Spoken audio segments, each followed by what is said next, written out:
मैं नहीं जानती कि ईवीएम पर सियासी भ्रम है या सच में प्रॉब्लम है।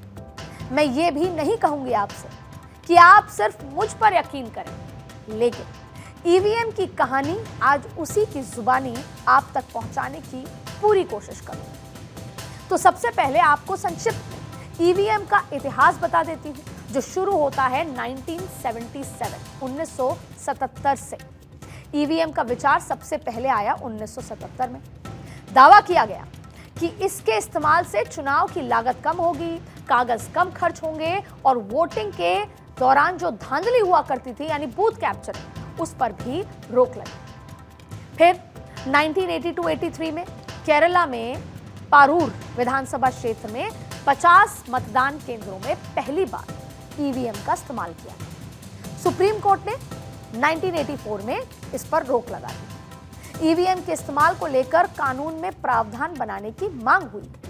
तब जाकर दिसंबर 1988 में लोक प्रतिनिधित्व अधिनियम 1951 में एक नई धारा 61A जोड़ी गई। फिर 1989 के बाद से फिर से इसका इस्तेमाल किए जाने लगा था। फिर आया 2001। तब तक सभी विधानसभा चुनाव में ईवीएम से वोटिंग शुरू होने लगी।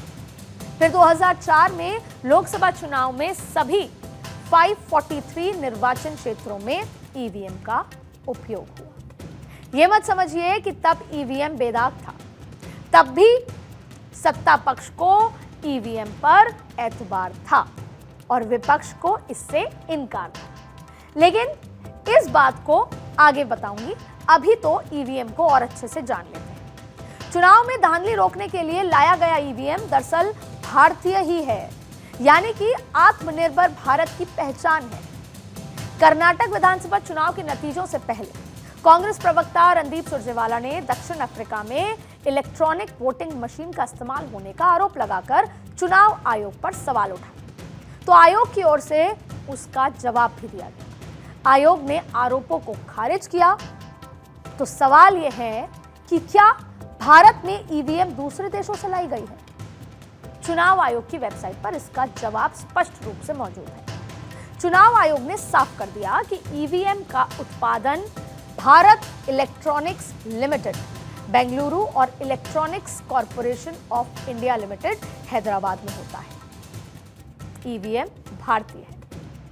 हालांकि भूटान, नेपाल और नामीबिया जैसे कई देशों में अपने चुनाव में भारत में बनी ईवीएम का इस्तेमाल किया जा रहा है। अब यह भी समझ लीजिए कि ईवीएम काम कैसे करता है। यह बहुत महत्वपूर्ण है क्योंकि उसके काम पर सवाल उठता है। ईवीएम के दो पार्ट्स होते हैं सबसे इंपॉर्टेंट, एक कंट्रोल यूनिट और एक बैलेटिंग यूनिट, जो कि 5 मीटर केबल से जुड़ा होता है। बैलेटिंग यूनिट वोटिंग कंपार्टमेंट में होती है, जिसमें वोटर अपनी पसंद के उम्मीदवार के नाम और चुनाव चिन्ह के सामने बटन दबाकर अपना वोट देता है। जबकि कंट्रोल यूनिट उस मतदान अधिकारी के पास होता है जिसे चुनाव आयुक्त नियुक्त करता है। अब देखिए, कंट्रोल यूनिट को ईवीएम का दिमाग भी कहा जाता है, क्योंकि बैलेटिंग यूनिट तभी चालू होती है जब पोलिंग ऑफिसर उस पर बैलेट बटन दबाता है और उसके बाद वोट डाला जाता है। इसीलिए ये दो पार्ट्स सबसे ज्यादा इंपॉर्टेंट होते हैं। मशीनों के लिए इन दोनों कंपनियों ने software program code in house लिखा गया है और उसे आउटसोर्स नहीं किया गया। इसे पूरी तरीके से सुरक्षित और गोपनीय बनाया गया है। और इतना ही नहीं, ईवीएम के सॉफ्टवेयर की सुरक्षा के नियम काफी कड़े हैं। मैन्युफैक्चरिंग के बाद ईवीएम को राज्यों में और राज्य के भीतर किसी जिले में भेजा जाता है। हर ईसीआई ईवीएम का एक सीरियल नंबर होता है।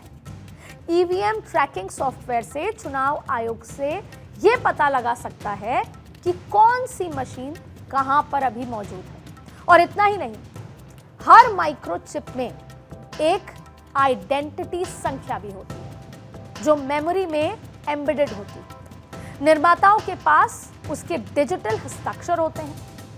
माइक्रोचिप को दबाने की किसी भी कोशिश का पता लगाया जा सकता है। मैं जब चुनाव आयोग के पूर्व अधिकारियों से बात कर रही थी, आपके सामने ये पूरा डेटा रखने के पहले जब मैंने उनसे बात की तो उन्होंने साफ तौर पर बताया कि ईवीएम और इसकी चिप को नष्ट करने की प्रक्रिया राज्य में मुख्य निर्वाचन अधिकारी या उनके प्रतिनिधियों की उपस्थिति में निर्माताओं के कारखाने के अंदर की जाती है।